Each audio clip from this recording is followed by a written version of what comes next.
بسم اللہ الرحمن الرحیم۔ السلام علیکم۔ حضور اکرم صلی اللہ علیہ وآلہ وسلم کا ارشاد مبارک ہے کہ قیامت کے دن مجھ سے سب سے زیادہ قریب وہ شخص ہوگا جو مجھ پر سب سے زیادہ درود و سلام بھیجے گا۔ تو دوستو، آپ بھی درود و سلام پڑھ لیجئے۔ دوستو، آج کی اس ویڈیو میں ہم ایک ایسے جلیل القدر صحابی رسول صلی اللہ علیہ وآلہ وسلم کے کچھ واقعات بیان کریں گے کہ جن کو حضور اکرم صلی اللہ علیہ وآلہ وسلم نے ٹیک لگانے کے لیے اپنا تکیہ دیا اور ان کے لیے دعا فرمائی، اور اسلام قبول کرنے سے پہلے ان کی بہادری کا ایک خوبصورت واقعہ بیان کریں گے۔ دوستو، واقعہ کچھ اس طرح ہے۔ جلیل القدر صحابی رضی اللہ تعالی عنہ کی سیرت کے دونوں رخ دیکھیے۔ پہلا دور جاہلیت کا اور دوسرا رخ اسلام کا ہے۔ دور جاہلیت میں ان کو لوگ زید الخیل کے نام سے جانتے تھے، مگر اسلام لانے کے بعد اللہ کے رسول صلی اللہ علیہ وآلہ وسلم نے ان کا نام زید الخیر رکھ دیا۔ تصویر کا پہلا رخ تاریخ کی کتابوں میں یوں بیان کیا گیا ہے۔ مورخ شیبانی بنو عامر کے ایک معمر شخص کے حوالے سے بیان کرتے ہیں کہ ایک سال قحط پڑا جس سے کھیتی باڑی تباہ ہو گئی۔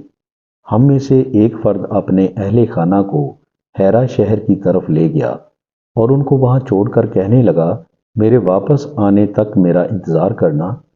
پھر اس نے یہ قسم کھائی کہ یا تو میں ان کے لیے مال کما کر لاؤں گا یا مر جاؤں گا۔ پھر کچھ زاد راہ لیا اور دن بھر چلتا رہا، اور رات آئی تو اس نے ایک خیمہ دیکھا۔ اس کے قریب ایک گھوڑا بندھا ہوا تھا۔ اس نے دل میں کہا، یہ پہلا مال غنیمت ہے۔ اس کی رسی کھولی، اس پر سوار ہونے لگا تو فضا میں سے اس نے ایک آواز سنی جس میں یہ حکم تھا، اسے رہنے دو اور اپنی جان بچاؤ۔ تو وہ اس کو چھوڑ کر آگے چل دیا، اور 7 دن بعد ایسی جگہ پہنچا جہاں اونٹوں کا ایک باڑا تھا اور ایک طرف چمڑے کا ایک خیمہ نصب تھا جس سے خوشحالی کی نمایاں جھلک نظر آ رہی تھی۔ اس شخص نے دل میں کہا کہ اس باڑے میں ضرور اونٹ ہوں گے اور اس خیمے میں کچھ لوگ بھی ہوں گے۔ پھر اس نے خیمے میں بہت احتیاط سے جھانکا، اور اس وقت سورج غروب ہو رہا تھا۔ کیا دیکھتا ہے کہ خیمے کے وسط میں ایک بوڑھا آدمی بیٹھا ہوا ہے، تو یہ دبے پاؤں اس کے پیچھے جا کر بیٹھ گیا۔ بوڑھے کو اس کی آمد کا کچھ پتہ نہیں چلا، اور کچھ دیر بعد سورج غروب ہو گیا۔ تب ایک بھاری شاہ سوار نمودار ہوا۔ اس جیسا قد آور شخص اس نے پہلے کبھی نہیں دیکھا تھا۔ وہ ایک عمدہ گھوڑے پر سوار اور دائیں بائیں 2 غلام لگام تھامے ہوئے تھے، اور ان کے چلو میں 100 کے قریب اونٹ بھی تھے۔ ان کے آگے ایک دیو ہیکل اونٹ تھا۔ اونٹ جب بیٹھتا تو سب اونٹ بھی اس کے ارد گرد بیٹھ گئے۔ شاہ سوار نے ایک موٹی تازی اونٹنی کو اشارہ کرتے ہوئے خادم سے کہا، اس کا دودھ دھو لو۔ اس نے فوراً حکم کی تعمیل کرتے ہوئے دودھ دھو لیا، یہاں تک کہ برتن بھر گیا، اور اس نے برتن رکھ دیا۔ وہ شخص کہتا ہے کہ میں دبے پاؤں آگے بڑھا اور سارا دودھ پی لیا۔ غلام آیا اور برتن لیا، اور واپس جا کر شاہ سوار سے کہنے لگا کہ شیخ نے سارا دودھ پی لیا۔ یہ سن کر وہ بہت خوش ہوا اور حکم دیا، اب اس دوسری اونٹنی کا دودھ دھو کر شیخ کی خدمت میں پیش کرو۔ غلام نے پھر حکم کی تعمیل کی۔ شیخ نے ایک گھونٹ پیا اور باقی چھوڑ دیا۔ یہ شخص کہتا ہے کہ میں نے دوسری دفعہ پیالہ پکڑا اور نصف دودھ پی لیا اور آدھا چھوڑ دیا کہ اگر اس دفعہ بھی سارا پی گیا تو شاہ سوار کو شک ہو جائے گا۔ پھر شاہ سوار نے ایک دوسرے شخص کو حکم دیا کہ ایک بکری ذبح کرے۔ شاہ سوار نے بذات خود گوشت بھونا اور شیخ کو اپنے ہاتھ سے کھلایا۔ جب وہ خوب سیر ہو گیا تو پھر اس نے خود اور اس کے دونوں غلاموں نے کھایا۔ تھوڑی ہی دیر بعد تمام لیٹ گئے اور گہری نیند سو گئے۔ اس موقع کو غنیمت سمجھتے ہوئے میں اونٹ کے پاس آیا، اس کی رسی کھولی، اس پر سوار ہوا اور ایڑی لگائی تو اونٹ چل پڑا، اور اس کے ساتھ تمام اونٹنیاں بھی چل پڑیں۔ میں رات بھر چلتا رہا۔ صبح ہوئی تو میں نے ہر طرف نظر دوڑائی، اور مجھے کوئی ایسا شخص نظر نہیں آیا جو میرا تعاقب کر رہا ہو۔ میں نے رفتار اور تیز کر دی، یہاں تک کہ دن چڑھ آیا۔ پھر میں نے ایک طرف دیکھا تو دور سے ایک بہت بڑی بلا میری طرف آ رہی تھی۔ وہ بالکل میرے قریب ہوتی چلی جا رہی تھی۔ جب بالکل قریب ہوئی تو پتہ چلا کہ یہ وہی شاہ سوار ہے جو اپنے اونٹوں کی تلاش میں میرا تعاقب کر رہا تھا۔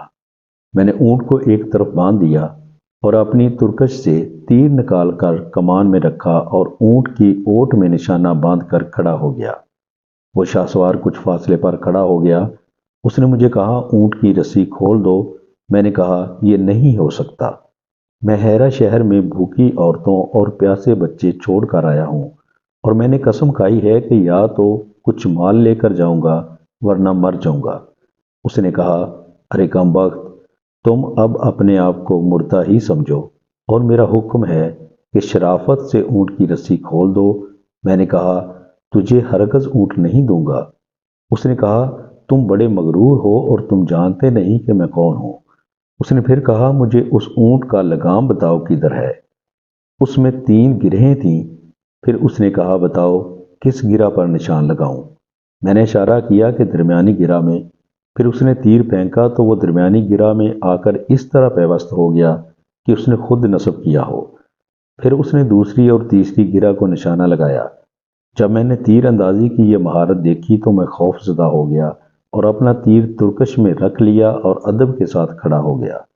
شاہسوار میرے پیچھے آیا اور تیروں سے بھری ترکش مجھ سے لی اور کہا، میرے پیچھے سوار ہو جاؤ۔ میں اس کے پیچھے سوار ہو گیا۔ اس نے مجھ سے دریافت کیا، میں تجھ سے بھلا کیا سلوک کروں گا؟ میں نے عرض کی، کسی اچھے سلوک کی تو مجھے امید نہیں ہے۔ اس نے کہا، کیوں؟ میں نے کہا، چونکہ میں نے تمہیں بہت پریشان کیا ہے، اور اب اللہ نے تمہیں کامیاب کر دیا ہے، اور اب میں تمہارے قبضے میں ہوں۔ اس نے کہا، کیا تیرا خیال ہے کہ میں تیرے ساتھ برا سلوک کروں گا جبکہ تو نے میرے باپ محلہل کے ساتھ بیٹھ کر کھانا کھایا ہے اور تم ایک رات اس کے ہم مشروب بھی رہے ہو؟ جب میں نے محلہل کا نام سنا تو میں نے پوچھا، کیا تم زید الخیل ہو؟ اس نے کہا، ہاں۔ تو پھر میں نے کہا، تو مجھ پر مہربانی کرو۔ اس نے کہا کہ گھبراؤ نہیں، تمہیں کچھ نہیں کہوں گا۔ وہ مجھے اپنے ڈیرے پر لے گیا اور اس نے مجھ سے کہا، خدا کی قسم اگر یہ اونٹ میرے ہوتے تو سارے تجھے دے دیتا، لیکن یہ میری ایک بہن کی ملکیت ہے۔ تم میرے ساتھ کچھ دن رہو اور میں ایک ڈاکہ ڈالنے والا ہوں، اس میں جو کچھ ملے گا تجھے دے دوں گا۔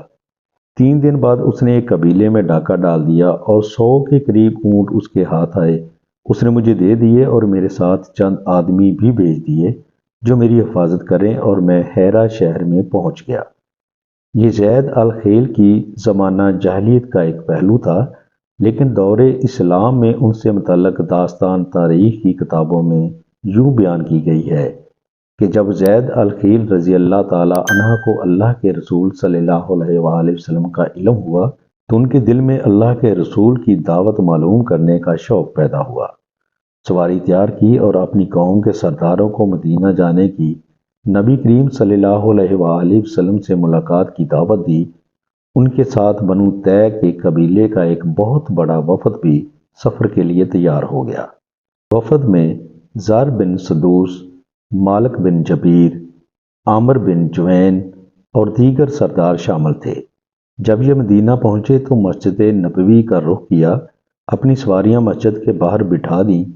دیکھا کہ اللہ کے رسول صلی اللہ علیہ وآلہ وسلم ممبر پر کھڑے لوگوں سے خطاب فرما رہے ہیں۔ ان کے دلوں پر اللہ کے رسول صلی اللہ علیہ وآلہ وسلم کی باتوں کا رعب طاری ہے، اور مسلمانوں کا آپ صلی اللہ علیہ وآلہ وسلم سے قلبی تعلق اور ادب و احترام دیکھ کر بہت حیران ہوئے۔ اور جب اللہ کے رسول صلی اللہ علیہ وآلہ وسلم کی ان پر نظر پڑی تو اللہ کے رسول نے مسلمانوں کو مخاطب کرتے ہوئے فرمایا، میں تمہارے لیے اس عزا سے بہتر ہوں جس کی تم پوجا کرتے ہو۔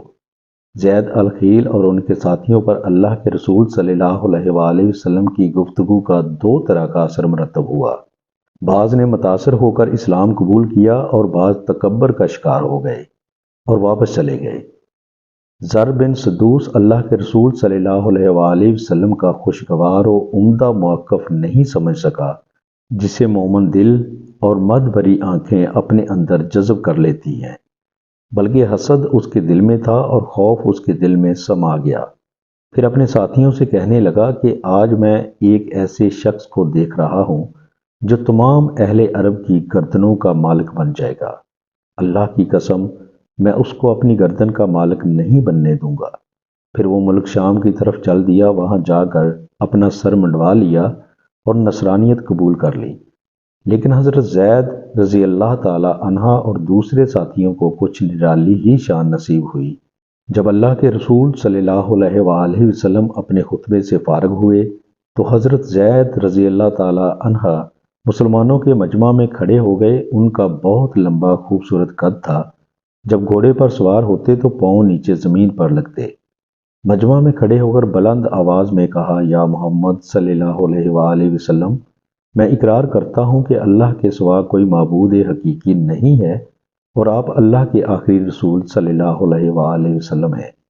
آپ نے یہ سن کر فرمایا، آپ کون ہیں؟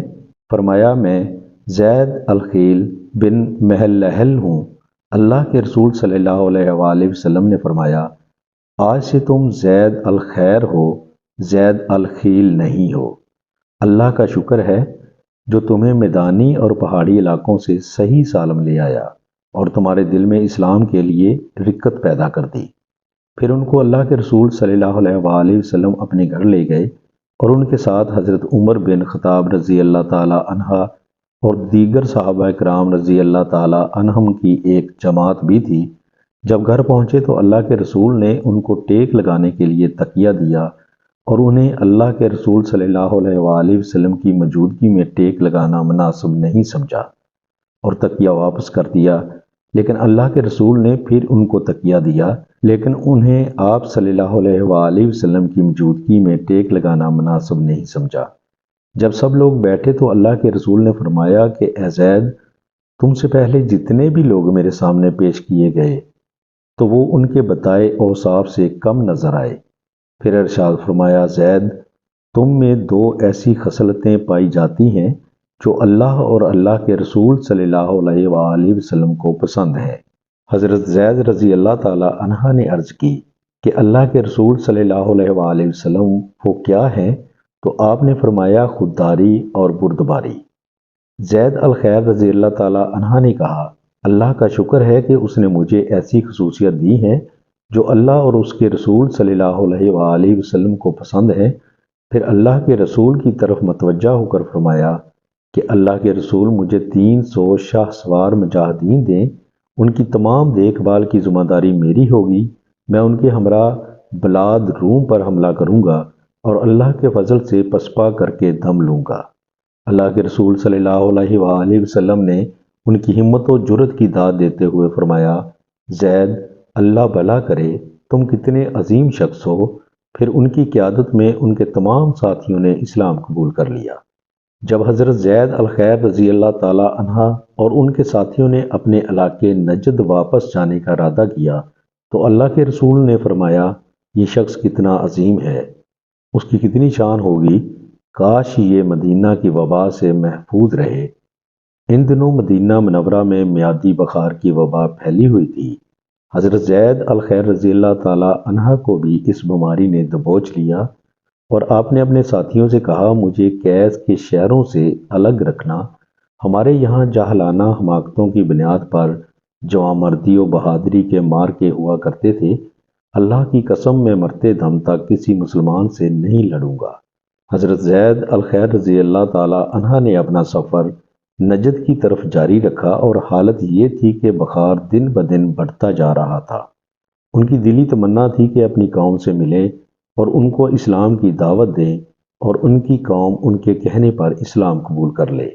یہ موت سے آگے بڑھنے کی کوشش کر رہے تھے اور موت ان سے آگے بڑھنے کی کوشش کر رہی تھی، لیکن موت آپ سے سبقت لے گئی، راستے میں ہی روح پرواز کر گئی اور موت اور اسلام کے درمیان کوئی ایسا وقفہ نہیں ملا کہ کوئی گناہ کر سکے۔ سبحان اللہ۔ دوستو، ویڈیو اگر اچھی لگے تو چینل کو سبسکرائب اور ویڈیو کو لائک ضرور کریں تاکہ اس طرح کی مفید معلومات آپ کو بر وقت مل سکیں۔ شکریہ۔